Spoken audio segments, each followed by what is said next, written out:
In this video, we solve problem 11.2.098 from the Larson and Edwards Calculus Early Transcendental Functions text, 7th edition. The problem statement says, the guy wire supporting a 100-foot tower has a tension of 510 pounds. Using the distances shown in the figure, write the component form of the vector F representing the tension in the wire. Okay, so we've got a wire that goes from here to here, or alternatively, you can think of it as going from here to here. But you've got a wire right here, and it looks like this is our tower, and we're oriented in a three-dimensional space with the origin and three-dimensional space at the base of the tower. So with this picture and the fact that the tension is 500 pounds, that's a really important point. We're going to be able to find the component form of that tension.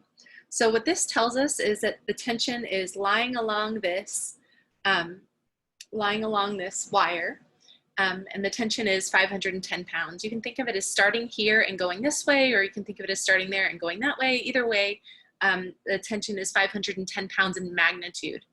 But if I want the direction's actually going to be given by the wire itself. So all we have to do is find the unit vector in the direction of this wire and then multiply it by 510 pounds. So in order to do that, I think I will label this point A and this point B, and then I will come up with the component form of a vector that starts at A and ends at B. In order to do that, we need to find the X, Y, and Z coordinates of each of these points. Well, clearly Z is equal to 0 here because we're in the XY plane.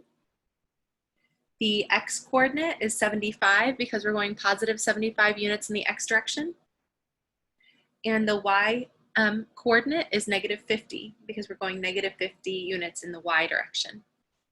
And then over here, X and Y are both 0 because we're on the Z axis, and Z is 100.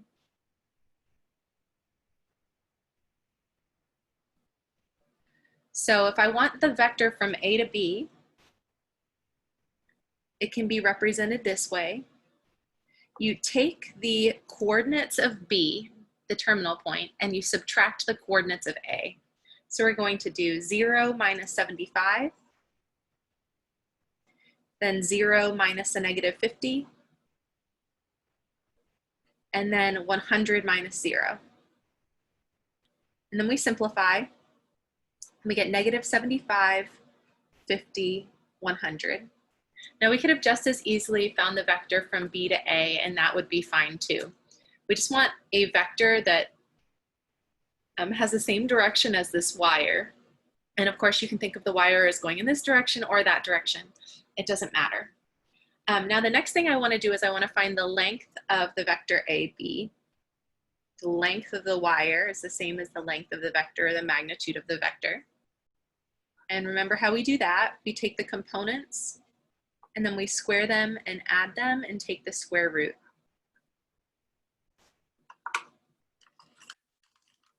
I'll use a calculator for the arithmetic. I'll use 75 squared plus 50 squared plus 100 squared. Now if you're wondering why I didn't use the negative 75, that's because 75 squared is the same as negative 75 squared. Negative times a negative is a positive. And then we'll take the square root of the answer. And this calculator gives me the answer, the exact answer, as 25 times the square root of 29. Now, I've talked to a lot of students about problems like this one in the past, and many students get tripped up by the fact that this is the magnitude of the vector from A to B, and they say 25 times the square root of 29. Let's see, if I press this button, I can get a decimal approximation. That's 134.6 approximately.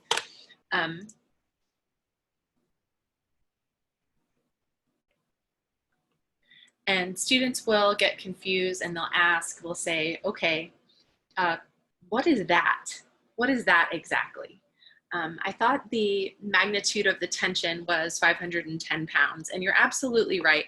The magnitude of the vector that we're looking for is 510 pounds. So that has to be the magnitude of that final vector F that we're going to have over here.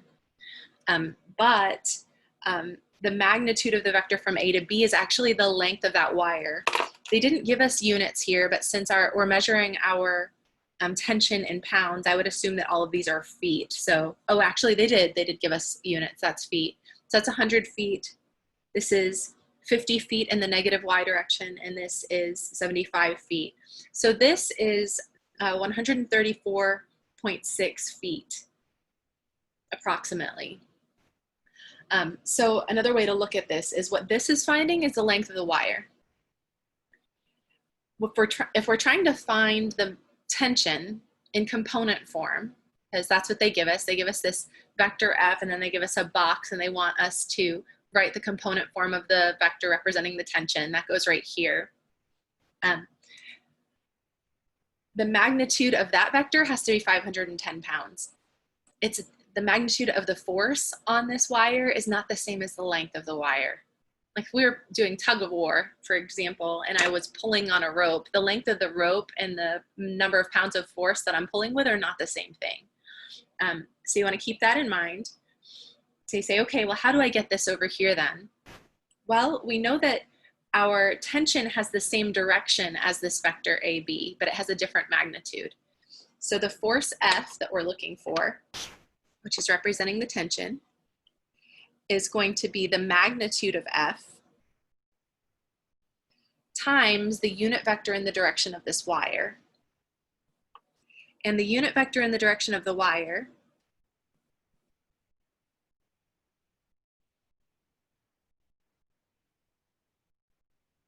is actually pretty simple. You just take the vector AB that has this length and you divide by it. So we're going to take the magnitude of F, which they actually gave us, that was at 510 pounds, and we're going to multiply by the unit vector in the direction of AB, which is the vector AB, and then you take it and you divide it by its length, and that makes it 1 unit long. Because remember, we're resizing it. Right now it's 134.6 feet long. If we divide by 134.6, it'll be 1 foot long, and that's what makes it a unit vector. So we'll just fill in all of our pieces. The magnitude of the tension is 510 pounds. The vector AB has component form -75, 50, and 100. Then we're taking all of this and we're dividing by the magnitude, which is 25 times the square root of 29. And remember how scalar multiplication works, or division.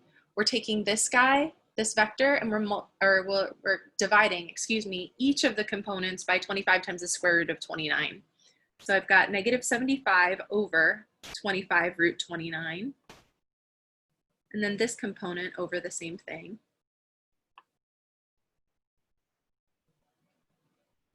And of course we can simplify these guys. 25 goes into 75 twice, or 3 times, into 50 twice, and then into 100 4 times. So what we're going to have here is a vector with component form 3 times 510, so 1,530 is in that numerator. And it's negative because that was negative. And then we'll have 1,020 over here.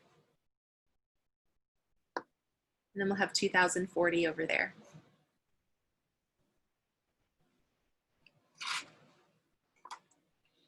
Oops, excuse me. Now, WebAssign asked us to round our answers to 3 decimal places. So I'm just going to use a calculator for this piece.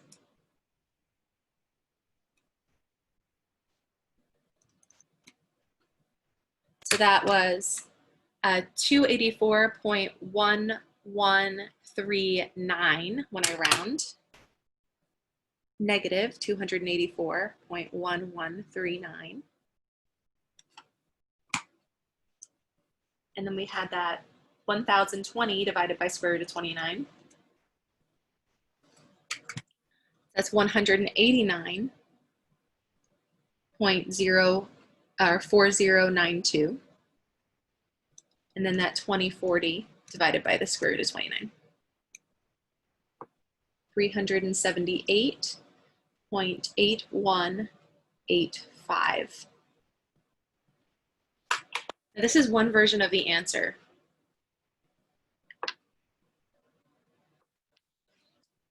This is assuming that we're measuring the tension starting from here and going out this way.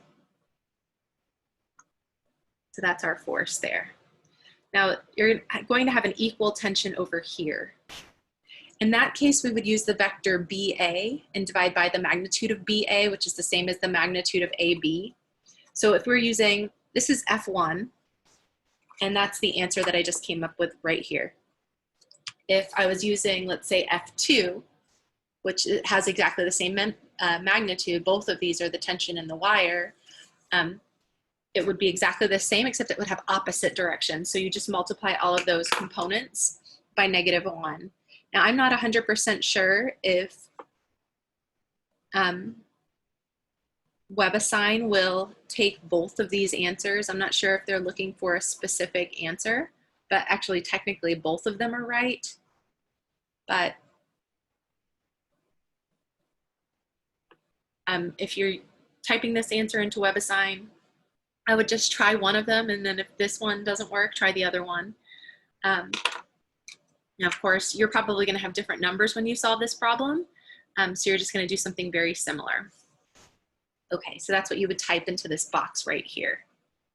Oh, I think I rounded everything to 4 decimal places rather than 3 decimal places, so you're going to have to round differently.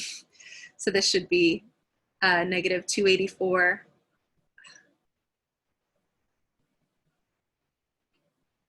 0.114 and so on. I'm not going to do all the rounding for you because you're in Calculus 3 and you're completely capable of rounding. But make sure you round to 3 decimal places, not 4 decimal places like I did.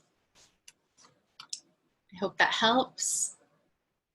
Feel free to reach out if you have questions.